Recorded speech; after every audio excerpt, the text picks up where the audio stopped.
কেন বিয়ের পরে শান্তিতে নেই? আপনার জন্মছকের মধ্যে কি দোষ আছে? ভালো চাকরি, ভালো ব্যবসা, ফাইন্যান্সিয়ালি ওয়েল সেটেল আছে, বাড়ি আছে, ফ্ল্যাট আছে, গাড়ি আছে। অনেকবার বলা হচ্ছে যে বিয়ে করার সময়টা হয়ে যাচ্ছে, বয়স বেড়ে গেছে। শুক্র এমন একটা গ্রহ আছে, সে মেয়েটাকে রিপ্রেজেন্ট করে। প্রথম ভাবের অধিপতি সে যদি অশুভ গ্রহের সাথে যুক্ত থাকে, কেন ডিলে হয়ে যাচ্ছে, পোস্টপোন হয়ে যাচ্ছে, ওরা আসছে, দেখছে, আপনারা গিয়ে দেখছেন, তারপরে এঙ্গেজমেন্টটা ভেঙে যাবে। তার মধ্যে হচ্ছে সেভেন্থ হাউস হচ্ছে মানে ম্যারেজের জায়গা, এক্সট্রা ম্যারিটাল অ্যাফেয়ার হাউসের জন্য পড়ে গেছে বা ব্যবসার ক্ষেত্রে হয়েছে, এগুলো কিচ্ছু নয়, ডিভোর্স হয়ে যাচ্ছে। দোষ আছে, দেখুন মাঙ্গলিক দোষ হতে পারে, হাজার হাজার লক্ষ লক্ষ বছর পুরোনো জিনিসটা ফলো, ট্র্যাডিশনটা আমরা ফলো করছি, সে কালচারটাকে ফলো আপ করা হচ্ছে। সেটা হচ্ছে যখন ধরুন, নমস্কার, আমি এস এম রাজা, অ্যাস্ট্রোজমোলজিস্ট। আপনারা দেখছেন আপনার প্রিয় অনুষ্ঠান গ্রহর ব্যাখ্যা অনুষ্ঠানে। সকল দর্শককে আমি স্বাগত জানিয়ে আজকে আমি অনুষ্ঠানটা শুরু করছি। আজকে বিষয়টা হচ্ছে বিয়ে নিয়ে, ম্যারেজ। এবং অনেকটাই জুনে একটু চিন্তা ভাবনা থাকে। আমরা শুনেছি যে বিয়েটা না, স্বামী স্ত্রী যে সম্পর্ক, ভগবানটা স্বর্গে তৈরি করে।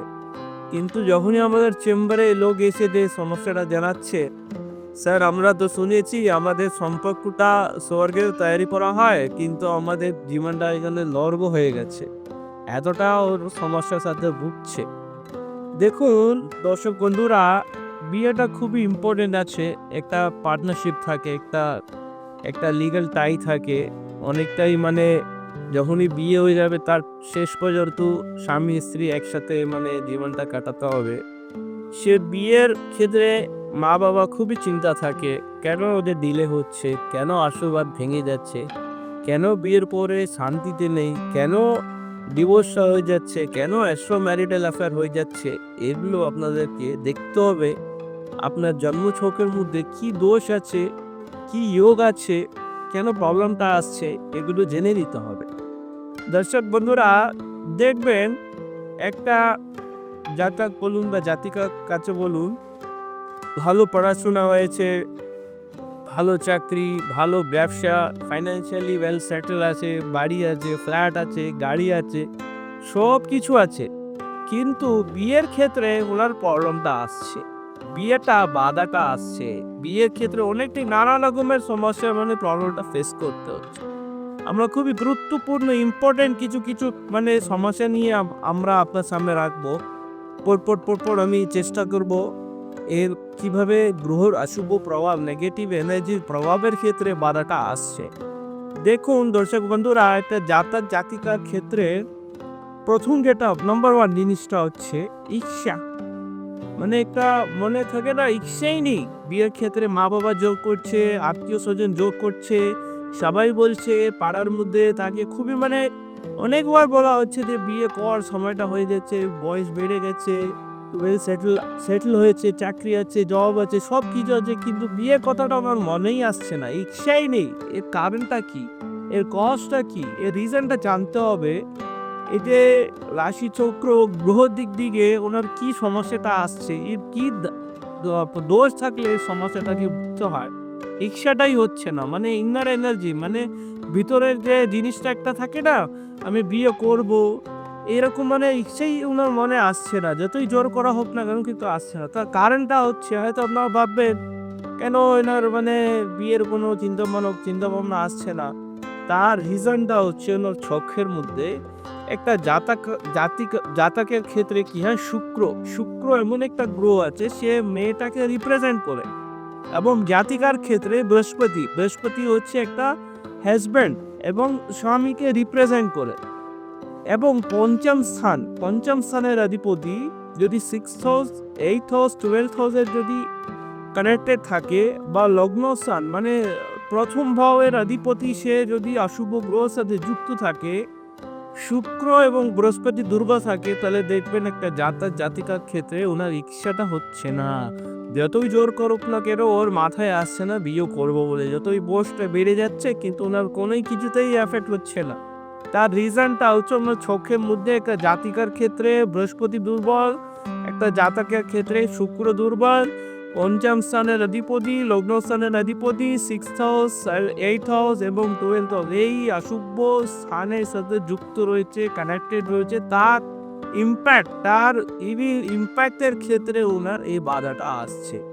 এই ধারণা যদি কেউ আপনাদের পরিবারে যদি ভুগছে, তাহলে আবার সবটাকে কারো ভালো প্রফেশনাল অ্যাস্ট্রোলজারের কাছে গিয়ে যদি জিজ্ঞাসা করা হয় না রিক্সাটা হচ্ছে না, এই ধারণা কম্বিনেশন কি প্রবলেম আছে কিনা একটু দেখে বলুন, তাহলে উনি দেখে বলতে পারবে আপনাকে, যদি প্রফেশনাল থাকে এই ধারণার ওনার প্রবলেমটাও রয়েছে, এগুলোকে ঠিক করতে হবে। নাম্বার 2, ডিলে আসছে, পোস্টপেন্ড হয়ে যাচ্ছে। ইচ্ছা আছে বিয়ে করবো বলে, কিন্তু 30 বছর হয়ে গেছে, 40 বছর হয়ে গেছে, 50 বছর হয়ে গেছে, এখনো পাত্র খুঁজছে এবং বিজ্ঞাপন দিচ্ছে যে বিয়ের জন্য। কেন হয় এগুলো জেনে নিতে হবে। এটা খুবই সায়েন্টিফিক ভাবে আমি বলছি আপনাকে, শাস্ত্র এতটা খুবই স্ট্রং আছে। এটাকে যদি ঠিকভাবে যদি আরো সবটাকে যদি বিচার করা হয়, তাহলে প্রত্যেকটা সমস্যার তার রিজনটা বের করা যায়। কেন ডিলে হয়ে যাচ্ছে, পোস্টপোন হয়ে যাচ্ছে, ওরা আসছে দেখছে, আপনারা গিয়ে দেখছেন, বলছেন যে হ্যাঁ পড়ে কনফার্ম করো, পড়ে পাক্কা করো, পড়ে জানাবো, কিন্তু সে খবর আবার হয়ে উঠছে না, পাক্কাটা হচ্ছে না।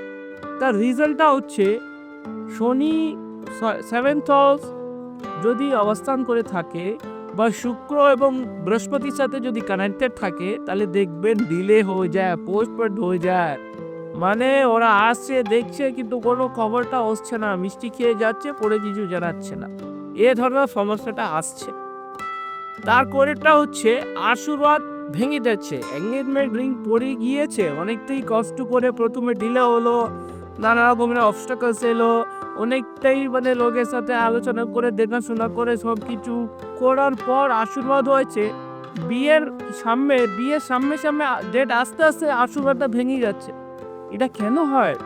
আশীর্বাদটা কেন ভেঙে যাচ্ছে? প্রথম থেকে অনেকটাই ডিলে হয়েছে, পোস্টপোন্ড হয়েছে, অনেকটাই নানা সমস্যাতে তো ভুগেছে, তারপরে এঙ্গেজমেন্টটা ভেঙে যাচ্ছে। তার রিজনটা হচ্ছে ওনার যদি ষষ্ঠ স্থানে 7th হাউস, দেখুন আমাদের একটা ছকের মধ্যে 12টা ভাব থাকে, প্রথম থেকে দ্বাদশ পর্যন্ত।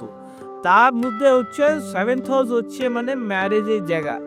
সেই জায়গায় যদি অধিপতি যদি গিয়ে 6th হাউস, 8th হাউস বা 12th হাউসের সাথে বা অশুভ গ্রহের সাথে যদি কানেক্টেড থাকে, বা রাহুর সাথে বা কেতুর সাথে বা মাঙ্গিক দোষ যেটা বলা হয়, এখন মঙ্গল যদি 7th হাউসে যদি অবস্থান করে থাকে, তাহলে দেখবেন আশীর্বাদটা ভেঙে যাচ্ছে। আপনারা হয়তো প্রথমবার আশীর্বাদ ভেঙে গেছে, দ্বিতীয়বার এঙ্গেজমেন্ট ভেঙে গেছে, কিন্তু যতক্ষণ না আপনি ছকটাকে বিচার করে যদি সঠিক প্রতিকার যতক্ষণ না করছে, ততক্ষণ পর্যন্ত এই সমস্যা কন্টিনিউয়াস আপনাকে ফেস করতে হবে। সে নেগেটিভ এনার্জি আপনাদের ছেলে মেয়েদেরকে ইম্প্যাক্ট করছে, সব কিছু আছে, ওয়েল সেটেল আছে, তবু এই ধরনের প্রবলেমটা আসছে, এগুলো জেনে নিতে হবে আপনাকে। তারপরে আসছি আমরা বিয়েটা, তারপরে খুব জোর করে এই করে সব হয়েছে, there is no peaceful married life. ওরা সুখে নয়, ওরা দুঃখ রয়েছে, কোনো আন্ডারস্ট্যান্ডিং নেই স্বামী স্ত্রীর মধ্যে, কোনো ভালোবাসা নয়, এবং কোনো দেখুন এটা কি দেখুন স্যার, বিয়েটা কি অ্যাকচুয়ালি বলুন তো? বিয়েটা হচ্ছে আমাদের শাস্ত্রার্থের ক্ষেত্রে একটা পার্টনারশিপ, চিরকাল পর্যন্ত একটা পার্টনারশিপের হিসাবেও থাকতে হবে, লিগ্যাল টাই এবং আন্ডারস্ট্যান্ডিং, মেন্টালি, ফিজিক্যালি, ইমোশনালি একটু বন্ডিং তৈরি করতে হবে, একটু ভালোবাসা তৈরি করতে হবে। ওনার দুঃখের সময় এরা খুব সাপোর্ট করতে হবে, ওর দুঃখের সময় এরা সাপোর্ট করতে হবে, 24/7 স্বামী স্ত্রীকে একটু খুব গুরুত্ব দিয়ে থাকতে হবে। যখনই গ্রহটা অশুভ প্রভাব ফেলছে, তখন দেখবেন এই বন্ডেশন থাকে না, এর আন্ডারস্ট্যান্ডিং থাকে না, মেন্টালি ফিজিক্যালি খুবই অত্যাচার করা হবে, খুবই ডিস্টার্ব করা হবে। এগুলো আপনাকে দেখুন, বিয়েটা করার আগে ছকটাকে দুজনের নিয়ে নিচে কত গুণ বেরিয়েছে, ওনার চানরমাটা কি আছে, ওনার মনটা কি, ইনার মনটা কি, ইনার চিন্তার ভাবনা, ওনার চিন্তা, এগুলো দেখতে হবে, এগুলো বেসিক আছে। তারপরেও যদি ষষ্ঠম সালে যদি অশুভ গ্রহ যদি যুক্ত থাকে, তাহলে দেখবেন এই ধারণার ওনার মিসআন্ডারস্ট্যান্ডিং থাকে, সুখে থাকতে পারবে না ওর। তারপরেটা আসছি আমরা এক্সট্রা ম্যারিটাল অ্যাফেয়ার। দেখুন এটা খুবই গুরুত্বপূর্ণ। এখন কি হয়ে গেছে জানো না, প্রত্যেকটা চেম্বারে এক একটা ক্লায়েন্ট এরকম সমস্যাটাকে ভুগছে, ওরা নিয়ে আসছে, দেখুন স্যার আমরা মেয়েটাকে এত বছর ওর ভালো পড়াশুনো করিয়েছি, ওর ভালো মানুষ বানিয়েছি, সব কিছু করেছি। 25 বছর 28 বছর ওকে ভালো মানুষ করিয়ে বিয়েটা দিয়েছি। তারপরে 1 বছর 2 বছর 3 বছর পরে ওরা কারোর সাথে এক্সট্রা ম্যারিটাল অ্যাফেয়ার করে ফেলেছে। তাহলে এতটা আমরা স্যাক্রিফাইস করেছি, এখন আমার মেয়েরটা কি হবে? আপনারটাও মনে আসবে না যে কি আপনার আমার যেমন ধরুন আমাদেরও সন্তানকে বলুন, আমরা ছোটবেলা থেকে খুব ভালো ভালো করে ওকে পড়াশোনা করে সব কিছু যত্ন করে কেয়ারফুল করে সব কিছু একটা ভালো মানুষ বানিয়েছি। তারপরে বিয়ে দেওয়ার পর ওরা যদি এক্সট্রা ম্যারিটাল অ্যাফেয়ার সাথে যদি হয়ে যায়, ডিস্টার্ব হয়ে যায়, তাহলে আপনার মেয়ের কি হবে, আপনার ছেলের কি হবে, এগুলো জেনে নিতে হবে। এর কারণটা কি জেনে নিতে হবে। দেখুন, এক্সট্রা ম্যারিটাল অ্যাফেয়ার কোথা থেকে তৈরি হবে? পঞ্চম স্থান হচ্ছে আমাদের ছকের মধ্যে একটা লাভের স্থান, একটা প্রেমের জায়গা। সে আধিপতি গিয়ে যদি রাহুর সাথে বা কেতুর সাথে বা শনির সাথে যদি কানেক্টেড থাকে, 7th হাউসের যদি এক্সপার্ট থাকে, তাহলে দেখবেন একটা জাতিকা কি করে বিয়ের করে একটা এক্সট্রা ম্যারিটাল অ্যাফেয়ারের সাথে যুক্ত হয়ে যায়। এগুলো হয়তো আপনি দোষ দেবেন, ওর জন্য হয়েছে, সের জন্য হয়েছে, বসের জন্য পড়ে গেছে বা ব্যবসার ক্ষেত্রে হয়েছে, এগুলো কিচ্ছু নয়। ওনার ছকের মধ্যে এই দোষটা আছে, তার জন্য ওনাকে এই সমস্যাটাকে ফেস করতে হচ্ছে। এটাকে যদি ঠিকভাবে জেনে নিয়ে যদি ঠিক করা হয়, তাহলে অবশ্যই সমস্যার সমাধানটা রয়েছে। তারপরেরটা আসছি আমরা, ডিভোর্সটা হয়ে যাচ্ছে। ছাট করে রং ডিসিশন নিয়ে ছাট করে ডিভোর্স দিয়ে দেওয়া হচ্ছে। এবং অনেক মা বাবারা বলে থাকে যে ডিভোর্সটা দাও না এখন, এক এক সন্তান 2 সন্তান হয়ে গেলে একটু জিনিসটা দাঁড়িয়ে যাবে, একটু সেটেল হয়ে যাবে, তারপর জীবন ঠিকভাবে সুখভাবে করা যায়। কিন্তু যখনই দেখবেন আপনার অষ্টম স্থান অধিপতি দ্বাদশ স্থানে, অষ্টম স্থানে বা 6th হাউসে যদি কানেক্টেড থাকে, শুক্র বৃহস্পতি যদি দুর্বল থাকে, তাহলে দেখবেন ওনার বিয়েটা ডিভোর্সের দিক দিকে চলে যায়। এগুলো জেনে নিতে হবে ছকের কি কি অসুবিধা আছে, কি যোগ আছে, কি দোষ আছে। দেখুন, মাঙ্গলিক দোষ হতে পারে, মাঙ্গলিক মানে বিভিন্ন ধরনের মাঙ্গলিক আছে। তার মধ্যে যদি অষ্টম স্থানে যদি মাঙ্গলিক থাকে, তাহলেই বিয়ের ক্ষেত্রে কোনো সমস্যাটা আসছে। কাজ সর্বদোষ বলুন, দশাটা কি চলছে, শুক্র কিরকম পজিশনে রয়েছে। আপনার শুক্র হচ্ছে বিয়ের কারক গ্রহ, বৃহস্পতি হচ্ছে বিয়ের কারক গ্রহ। এই দুটো গ্রহ যদি ভালো না থাকে ছকের মধ্যে, তাহলে দেখবেন এই বিভিন্ন ধরনের সমস্যার সাথে ভুগতে হয়। সে অশুভ ইম্প্যাক্ট মানে ব্যাড এনার্জি ওর পিছনে তার কারণের জন্য ওর ভুগতে হচ্ছে, সমস্যাটাকে ওনাকে সাফার করতে হচ্ছে। সেজন্য দেখুন, আপনারা মা বাবারা যারা আমাদের অনুষ্ঠান দেখছেন, দিন ধরে ফলো করছেন, আমি ছোট্ট করে বলে দিই, আপনার সমস্যার প্রতিকার, আপনার সমস্যার যে সমাধানটা আপনার হাতেই লুকিয়ে রয়েছে। সেটাকে আপনাকে ঠিকভাবে কারোর কাছে গিয়ে যদি ঠিকভাবে যদি আপনি পরামর্শ নিয়ে যদি ঠিক করা হয়, তাহলে অবশ্যই সমস্যার সমাধানটা রয়েছে। যেমন ধরুন, উদাহরণের জন্য বলি, হয়তো আপনার মনে আসবে আমরা যে রত্ন পাথরটা পড়ি, এটা পড়লে কি করে হয়ে যায়। দেখুন, আমাদের কাছে কোনো ম্যাজিক নয়, আমাদের কাছে কিছু এমন জিনিস শক্তি নয় যে আমরা আপনার সমস্যার সমাধানটা করে দেবো। সব কিছু ভগবানের আশীর্বাদেই হয়, সব কিছু ওনার গাইডেন্সে, ওনার আশীর্বাদ ছাড়া কিছু হয় না। কিন্তু জিনিসটা দেখুন, একটা সাইন্টিফিকভাবে শাস্ত্রার্থের অনুযায়ী হাজার হাজার লক্ষ লক্ষ বছর পুরনো জিনিসটা ট্র্যাডিশনটা আমরা ফলো করছি, সে কালচারটাকে ফলো আপ করা হচ্ছে। সেটা হচ্ছে, যেমন ধরুন, আপনারা জল খাচ্ছেন, তাতে পিপাসা আপনার মিটে যাচ্ছে। হ্যাঁ, আপনি ফ্রুট খাচ্ছেন, তাতে আপনি এনার্জি পাচ্ছে। আপনি খাওয়া খাচ্ছেন, আপনার খিদেটা মিটে যাচ্ছে। খাওয়াটা কি ভগবান, জলটা কি ভগবান, ফ্রুটটা কি ভগবান, যে কোনো জিনিসটাকে আপনি ব্যবহার করছেন, তাতে আপনার এনার্জি এসেছে, ওগুলো কি ভগবান? ভগবান নয়, ভগবানের তৈরি করা জিনিস। সেটা আপনি ব্যবহার করে এত কিছু আপনি এনার্জি পাচ্ছেন। আমরা কথা বলছি, এনার্জেটিক কথা বলছি, এবং আপনারা দেখছেন এনার্জি বলে বুঝতে পারছেন আমাদের প্রোগ্রামটা এদিও হয়। দেখুন, একটা রাস্তা আছে, একটা পথ আছে। তেমনই আমাদের যে রত্ন গ্রহটা একটা পথ আছে, এটা ভগবানের তৈরি করা জিনিস, এটা কোনো মানুষের তৈরি করা জিনিসটা নয়।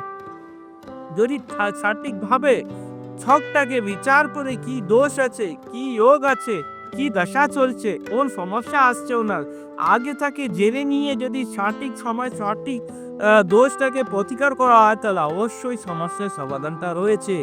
দেখুন, এই মানে প্রতিকারটা কিরকম কাজ করবে। দেখুন, কেউ কাউকে কিছু মানে তৈরি করতে পারবে না, আপনার কপালে যা আছে সেটাই হবে। তার কারণ মানে তার প্রসেসটা কিরকম, ছোট্ট করে বলি দিই আপনাদেরকে। প্রসেসটা হচ্ছে, যেমন ধরুন, আপনার ছকের মধ্যে বিয়ের যোগ আছে কিন্তু হচ্ছে না, কপালে আপনার বিয়ের যোগটা রয়েছে, বিয়েটা করতে পারবে, কিন্তু কোনো অশুভ গ্রহর অশুভ প্রভাবের ক্ষেত্রে সেটা হচ্ছে না, তাকে যদি আমরা গার্ড করি, তাকে আমরা প্রতিকার করি, তাতে কি হয়, আপনার বিয়ের যোগটা হবে, আপনার সমস্যার সমাধান হলে বিয়েটা হয়ে যাচ্ছে, তারপরে আপনি ভালো সুস্থভাবে থাকতে পারবেন। এ ধরনের জিনিসটা হবে। তেমনই দেখুন, প্রত্যেকটি সমস্যা, চাকরি হচ্ছে না, তার কোনো গ্রহটা দুর্বল আছে, তাকে যদি ঠিকভাবে যদি প্রতিকার করা হয়, তাহলে চাকরিটা হবে। এমনই জিনিসটা আছে, বিশাল কিছু মাইনে ম্যাজিকটা নয়, প্রত্যেকটা সমস্যার সমাধান করা যায়। দেখুন, কারো প্রমোশন হচ্ছে না, অনেকজনের আমাদের চাইন খুব ভালো ভালো পজিশনে রয়েছে, আপু প্রমোশন হচ্ছিল না, তাকে আমরা ঠিকভাবে প্রতিকার দিয়েছি, তাতে প্রমোশন হয়েছে, ওনার কপালে আছে প্রমোশনের যোগটা, কিন্তু অশুভ গ্রহের জন্য হচ্ছে না, তাকে ঠিক করেছি আমরা, তার প্রতিকার হয়েছে। সেজন্য দর্শক বন্ধুরা, প্রত্যেকটা সমস্যার সমাধানটা রয়েছে। আজকে এইটুকু আমি আপনার সামনে রেখেছি, এবং আপনারা যদি আমার সাথে দেখা করতে চান, দেখাতে চান আপনার ছেলে মেয়ের ছকটা, তাহলে যে স্পয়লিংয়ে যেগুলো নাম্বার যাচ্ছে তাতে আপনারা যোগাযোগ করবেন। কলকাতা চেম্বার প্রত্যেক শনিবার রবিবার করে থাকবো, এবং ওয়েস্ট বেঙ্গলের প্রত্যেকটি জেলায় আমাদের চেম্বার রয়েছে, এবং দেশ বিদেশে বাইরে আমাদের চেম্বার রয়েছে। কখন কোথাও আপনি আমাকে পাবেন, আপনি স্পেলিং ইনকোয়ারি নম্বরে কল করে জেনে নেবেন। এবং আমি বলে দিই আপনাকে, আমাদের অনুষ্ঠানটা প্রত্যেক বুধবার এবং শনিবারটা আমরা কিছু টপিক নিয়ে আলোচনা করব। আপনারা জানাবেন কী নিয়ে, আমরা কোন বিষয় নিয়ে আপনার সামনে আমরা রাখবো। আজকের জন্য ভালো থাকবেন, সুস্থ থাকবেন, নমস্কার।